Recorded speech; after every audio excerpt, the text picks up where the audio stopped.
Hello everybody and welcome back finally to JP Volvo. Bit of an update video on the black 240. I've been putting a lot of miles on the car. Put about, I got 262,000 miles on it just about, so about 12,000 miles since I picked it up.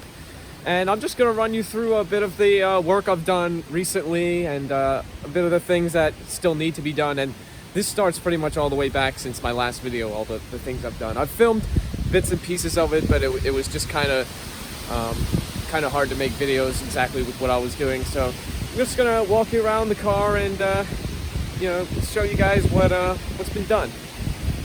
Well, alright, well, first of all, it's extremely cold and windy here.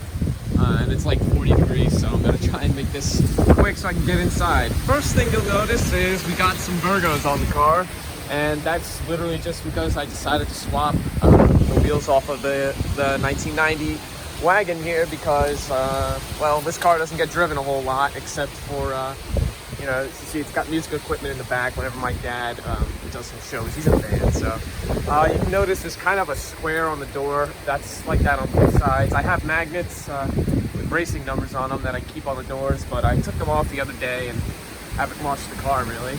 You see I got my decals on here, Eggenberger, Brick Driver, and of course the Volvo Moose. It's not a Volvo 240 without the Moose on it. Come around, you see I still have the rust on the windshield here. I have to fix that. That will be coming in a future video.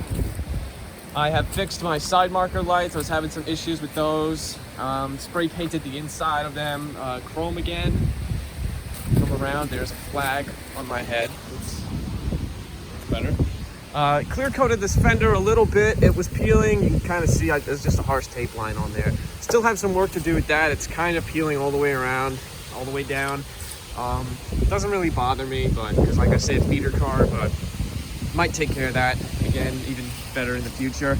If you look down here, you may remember there was a whole bunch of rust here, and I ghetto fixed that as best I could. Basically cut all the rust away and just like I forget what kind of glue it was, but glued some sheet metal on there, as you can see, and then just painted this black and put some rust reformer and undercoating on there.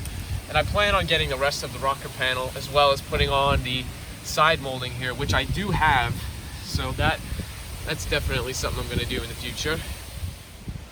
Next up, if we walk around the underside of the car, rather than my old broken exhaust, we've got a cherry bomb and a resonator delete, and as well as a new catalytic converter because that was totally beyond repair, where the crack was in the exhaust system.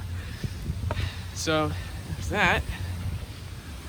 Also, if we look under the car, as you can see, there's the new catalytic converter, as well as a new transmission crossmember, because you can see in one of my, actually pretty much all my earlier videos, it was pretty rusty. I took it on a trip all the way to upstate New York, pretty far, almost to Canada, and that broke on me, and my transmission was hanging by the two bolts on the other side of the crossmember, and I didn't even notice until I got back. So I'm glad that didn't fall out. Luckily, I knew it was rusty and had another one on hand, so got out pretty lucky with that situation. And speaking of the devil, here is the old transmission crossmember. Those holes in there, I kind of cut everything. I was trying to get the original transmission mount off because it was actually a good mount, but gave up in the end, just bought a new one. Yeah, this is how bad it, come on, stupid leaves. This is how bad that thing rotted out. It was completely destroyed. Yeah. Hopping inside the car, you can see nearly 262,000 miles. I've got my dash cam hooked up here because driving this car around for DoorDash for hours a day, I definitely want to have that with me. It's already saved me once because somebody clipped my rear bumper when I was in a double turning lane, so that definitely saved me there. And I don't know if I ever showed this. I have a little speaker box in the back here hooked up. There were some wires already there when I bought the car, so I have that hooked up. This was literally only $15 at AutoZone with speakers and all, and I mean, it doesn't sound the best, but it is what it is. And I've got some replacement speakers for the front. My glove box is obviously out of a different car. I did fix the tan one, but I just haven't swapped it out yet, and to be honest, the black doesn't really bother me, and this one works just fine. Got my alligator, of course, because every 240 we have needs to have an alligator on it. And yeah, so that's pretty much everything. I mean, the inside's kind of messy. I've been using it as a workhorse for a long time. Still haven't set the clock for daylight savings time. So now I'm gonna go ahead and pop the hood and we'll get a look under there. So a couple minor things I've really done under the hood.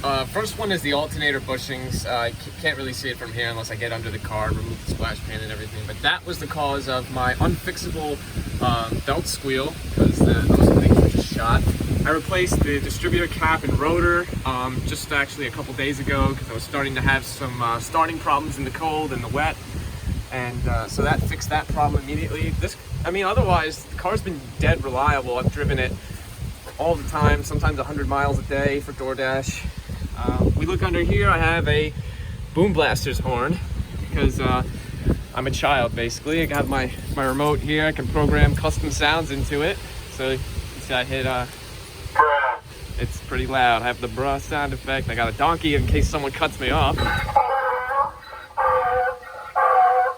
And I got some others in there, but they are politically charged, we'll just say. So I'm gonna leave those out because I don't like to put politics into my YouTube videos. Much it under the hood. Things I plan on fixing soon, like I said, definitely the rust under the windshield. I'd like to do that for the winter, and it's already getting freezing cold out, so that's probably gonna happen soon. I also have a stick-on lip spoiler for the back. I haven't put on yet, but that's gonna be easy. It's just kind of cut it to size. It's just a tiny little lip that's gonna go on the back. I think that's gonna be a nice look. At some point, I'd like to get some new Virgos. I have extras in the garage. I got a whole set of them. I want to get them repainted, possibly a sort of goldish bronze color. I think that would look good on this car. And I mean, I don't really plan on doing anything with the suspension. I know I said I wanted to, but this car is probably not worth putting all that money into, so I'm probably just gonna leave the suspension stock. And while I'm out here, I guess I might as well, there's the wagon, looking good. That's the thing about white cars. They look pretty much clean all year round. This thing looks dirty after 10 minutes on the road. So we got my V70 here, still running well. Haven't been driving it as much as I should probably, just because of COVID and everything. You know, I have class once a week. I don't know if I mentioned my front bumper's been repaired. That's all repainted because somebody hit me. I'm pretty sure I did include that in the video. These front tires are pretty much done. I've smoked them too much probably. But yeah, I'm kind of torn on what to do with this car because, you know, I previously wanted to sell it. I also just got a new windshield as well. I previously wanted to sell it, but now, since I got the windshield fixed and everything, I've done a little bit of work on the inside, just repairing little things here and there that bothered me. I'm going to repair the e-brake soon. And, you know, I wanted to maybe buy a roof spoiler for it. I still don't know what I'm going to do with this thing. If anybody in the comments is interested, let me know, because I'll definitely entertain offers on the car. And yes, there's one more problem that I failed to mention on this car, and that is shifting after a cold start. It does not want to let go of first gear if it's cold, and once it does finally shift into second gear, it doesn't want to go back down into first gear, so I end up starting in second gear basically from a standstill until the car warms up a bit. I have no idea what could be causing that. Maybe some of you Volvo guys in the comments will know, because I'm not the most experienced with transmissions and everything, but once it warms up, it's not a problem. So I just kind of let it idle in the driveway for a few minutes, take it around the block. Once it starts shifting properly, then, you know, take it out on the road. It hasn't bothered me too much, but that's pretty much so far everything that I've done to the car. Definitely should have cleaned it up for this video, but this is just a quick update. I definitely want to make some more content in the future. So that's going to be it for this video. Just a quick update on the 240, and definitely going to have some more content coming in the future, so stay tuned for that, and I will see you guys in the next video.